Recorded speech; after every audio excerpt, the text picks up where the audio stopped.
नमस्कार, मैं हूं आदेश शर्मा और आप देख रहे हैं वायुदूत न्यूज नेटवर्क। उम्मीद करते हैं आप और आपका परिवार स्वस्थ होगा, पहले से बेहतर होगा। साथियों, आज भारत दुनिया की थर्ड लार्जेस्ट इकोनॉमी बनने की तरफ तेजी से आगे बढ़ रहा है।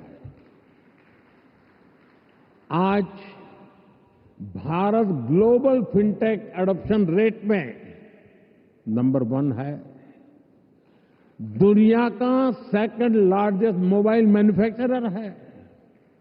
दुनिया का तीसरे सबसे बड़ा स्टार्टअप इकोसिस्टम भारत में है। विकसित भारत की हमारी जर्नी तो अभी शुरू हुई है। भारत के पास इससे भी कहीं अधिक ऑफर करने के लिए है। भारत बिलियन प्लस आबादी के साथ साथ बिलियन प्लस स्टोरीज का भी देश है। 2000 साल पहले जब भरत मुनि ने नाट्यशास्त्र लिखा तो उसका संदेश था, नाट्यम भावयति लोकम। इसका अर्थ है कला संसार को भावनाएं देती है, इमोशन देती है, फीलिंग्स देती है। सदियों पहले जब कालिदास ने अभिज्ञान शाकुंतलम, तब भारत ने क्लासिकल ड्रामा को एक नई दिशा दी। भारत की हर गली में कहानी है, हर पर्वत एक गीत है, हर नदी कुछ न कुछ गुनगुनाती है। आप भारत के 6 लाख से ज्यादा गांवों में जाएंगे तो हर गांव का अपना एक फोक है, स्टोरी टेलिंग का अपना ही एक खास अंदाज है।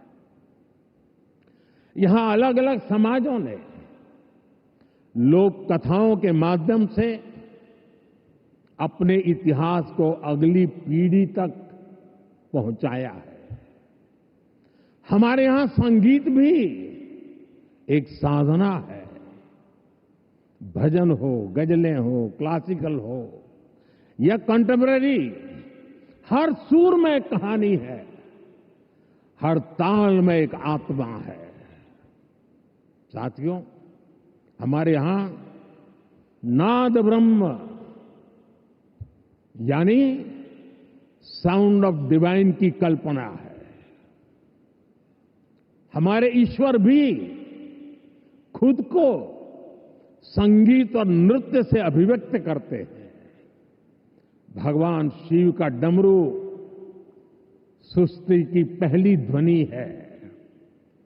मां सरस्वती की वीणा विवेक और विद्या की लय है।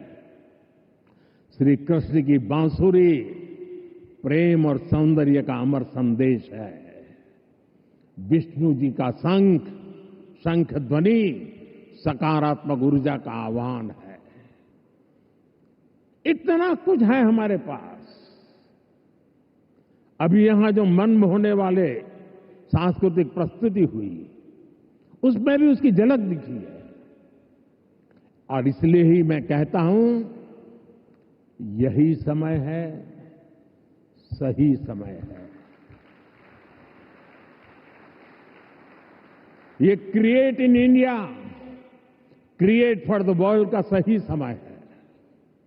आज जब दुनिया स्टोरी टेलिंग के लिए नए तरीके ढूंढ रही है, तब भारत के पास हजारों वर्ष की अपनी कहानियों का खजाना है।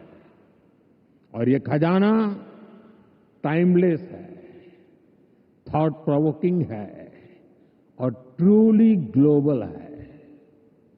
और ऐसा नहीं है कि इसमें कल्चर से जुड़े विषय ही हैं।